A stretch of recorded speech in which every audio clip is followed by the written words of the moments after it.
4361. پھر آگے چلتے جائیں تو پھر جو اس کی آخری باب کی روایت ہے وہ ہے 4363. یہاں تک یہ روایتیں ہیں، اور سب نبی پاک صلی اللہ علیہ وسلم کے بارے میں جو ہرزہ سرائی کرے اس کی سزا کے بارے میں.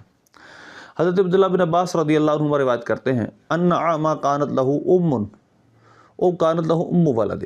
ایک اعما یعنی اندھا تھا، اس کی ایک ام ولد تھی. ام ولد ہوتی ہے وہ لونڈی جس نے مولا کے لیے بچہ جن دیا. ام ولد تھی. اس ام ولد وہ نبی پاک صلی اللہ علیہ وسلم کی گستاخی کیا کرتی تھی. وہ اس کو سمجھاتا تھا، منع کرتا تھا، فلا تنتہی، رکتی نہیں.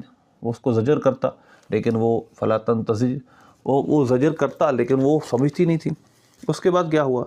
فلما کانت ذات لیلۃ جعلت تقع فی النبی صلی اللہ علیہ وسلم تشتمہ. اس نے ایک رات نبی پاک صلی اللہ علیہ وسلم کی گستاخی کرنا شروع کی اور آپ کو برا بھلا کہنا شروع کیا. فاخذ المغول ووضعه فی بطنها. اس نے چھری لی، اس کے پیٹ میں چبھا دی، پیٹ میں چھری مار دی. اس سے وہ مر گئی. آسان اور مفہوم یہ ہے. اب یہ معاملہ نبی پاک صلی اللہ علیہ وسلم کے سامنے صبح پیش ہوا کہ ایک لونڈی مر گئی ہے، اس کا قاتل کون ہے؟ اب نے فرمایا انشد اللہ رجلا فعل ما فعل لی علیہ حق الا قامہ. آپ صلی اللہ علیہ وسلم اس کو قسم دی کہ میں اللہ کی قسم دیتا ہوں اس شخص کو جس نے یہ کیا جو کیا ہے، ما فعل لی علیہ حق الا قامہ. اور پھر آپ نے اپنے حق کو بیان فرمایا کہ وہ کھڑا ہو جائے. یعنی آپ صلی اللہ علیہ وسلم نے اس کو قسم دی تو وہ کھڑا ہو گئے. فقام الاعمى، تو وہ اندھا کھڑا ہوئے. تخطى الناس وهو يتزلزل، وہ لوگوں کو چیرتا ہوا اور گرتا پڑتا حضور پاک صلی اللہ علیہ وسلم کے سامنے حاضر ہوا. فقال یا رسول اللہ انا صاحبها. عرض کی یا رسول اللہ میں اس کا مالک ہوں. کان تشتمک وتقع فیک. یا رسول اللہ وہ آپ کو بولا بلا کہتی تھی اور آپ کو گالیاں دیتی تھی معاذ اللہ. تو پھر آپ نے اس نے عرض کی کہ یا رسول اللہ میں نے اس کو قتل کر دیا. آپ نے صلی اللہ علیہ وسلم نے فرمایا الا اشہدوا ان دماها حدر. فرمایا گواہ ہو جاؤ، گواہ بن جاؤ کہ اس کا خون حدر ہے. اس سے اگلی روایت بھی یہی ہے. اور پھر اگلی جو آخری روایت میں آپ کے سامنے بیان کروں اس موضوع پر، 4363 نمبر، حضرت ابوبکر صدیق رضی اللہ تعالیٰ کے بارے میں ایک شخص نے روایت کی ہے. وہ کہتے ہیں ابو برزہ قال قنت عند ابی بکر فتغیظ علی رجل. آپ رضی اللہ تعالیٰ کے پاس میں تھا، ابوبکر صدیق رضی اللہ تعالیٰ، تو آپ کو ایک شخص پہ غصہ آیا، تو بڑا غصہ آیا. تو میں نے عرض کی یا خلیفۃ الرسول، آپ اجازت دیں اس کو قتل کر دوں؟ آپ رضی اللہ تعالیٰ تشریف لے کے پھر باہر آئے تو اس نے پھر عرض کی حضور اگر آپ ارشاد فرمائیں تو میں اس کو قتل کر دوں. فقال ما الذي قلت آنفا قلت اذن لي اضرب عنقه. فرمایا تم نے ابھی کیا کہا تھا جب آپ گھر تشریف لے گئے پھر واپس تشریف لے گئے؟ اب تم نے کیا کہا تھا؟ عرض کی کہ مجھے اجازت دیجئے کہ میں اس کی گردن اڑا دوں. تو فرمایا اكنت فاعلا له امرتک.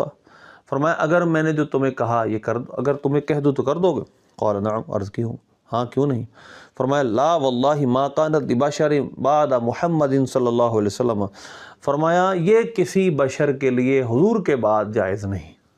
یعنی یہ حق کہ اس کے گستاخ کو قتل کر دیا جائے یہ نبی پاک صلی اللہ علیہ وسلم کے علاوہ کسی کا نہیں. اب یعنی نبوت کا سلسلہ ختم ہو گیا، یہ حق نبیوں کا ہوتا ہے اور نبی پاک صلی اللہ علیہ وسلم آخری نبی ہیں. اب یہ حق صرف آقا ہے کہ آپ کے گستاخ کو قتل کر دیا جائے. تو یہ روایت ہے اور صحیح سند سے ہیں ساری. تو یہ ابو داؤد شریف کی روایات ساری صحیح سند سے ہیں.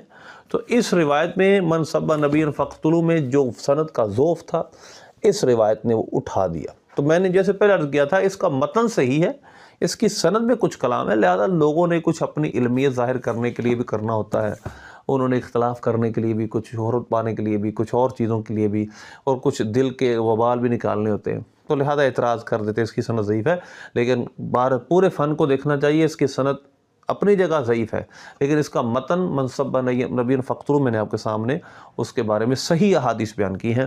دوسری بات یہ ہے کہ ہم اس بات کے پکے قائل ہیں کہ یہ حکم صرف اور صرف اس عمل حکام وقت کا کام ہے، قاضیان وقت کا کام ہے، یہ عام عوام کے بس کی بات نہیں ہے، کیونکہ یہ متعین کرنا اس نے گستاخی کی ہے، یہ بھی عام لوگوں کا کام نہیں.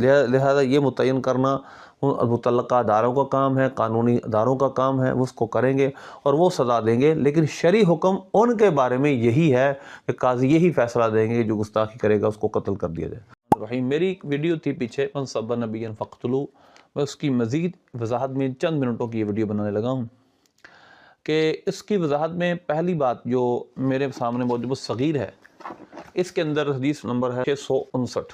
روایت یہ ہے من سب الانبیاء قتل ومن سب اصحابی جلد، کہ جو نبیوں کی گستاخی کرے اس کو قتل کر دو، اور جو میرے صحاب کی گستاخی کرے اس کو تادیب سکھاؤ، اس کو کوڑے مارو۔ یہ حدیث ہے اور یہ روایت ہے موجب صغیر امام طبرانی کی۔ اس پر کذب کا امام، میں نے پچھلی ویڈیو میں بتایا تھا کہ اس پر موضوع ہونے کا الزام امام نسائی نے لگایا، لیکن میں نے آپ اس کا جواب دے دیا تھا کہ اس کے اندر جو متن ہے وہ متن مضبوط ہے، متن بالکل صحیح روایات سے ثابت ہے۔ دوسری بات جو جہاں وضاحت والی ہے، من سب الانبیاء قتل، وہاں میں نے صرف یہ بات کی تھی نبی پاک صلی اللہ علیہ وسلم کی جو گستاخی کرے، تو وضاحت دوسری یہ ہے کہ ہمارے نزدیک سب انبیاء کی گستاخی کفر ہے۔ عیسیٰ علیہ السلام کی گستاخی کی جائے یا موسی علیہ السلام کی، یہ کسی بھی نبی کی وہ کفر ہے اور اس کی سزا قتل ہے۔ وہ حکام والا، اس وقت کے حاکم قاضی کے پر ضروری ہے کہ اس پہ یہ سزا جاری کرے، وگرنہ وہ گناہ گار ہوں گے جاننے کے باوجود۔ تو لہذا ہمارا یہی مسئلہ ہے کہ یہودی و نصارہ ہمارے نبی پاک صلی اللہ علیہ وسلم کی گستاخی کرتے ہیں، لیکن ہم کیونکہ موسیٰ و عیسیٰ علیہ السلام کو ان سے زیادہ ماننے والے ہیں تو ہم ان کی گستاخی نہیں کر سکتے۔